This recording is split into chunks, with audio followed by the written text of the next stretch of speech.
In this guide, I will be showing you guys how to tag someone on Facebook Reel even after you have already posted it.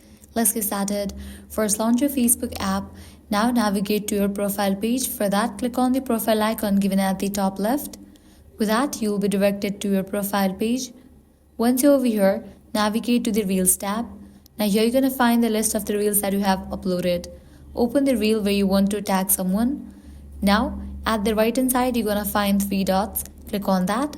Different options will appear. Click on the option Edit Video. Now here you're going to find this description box.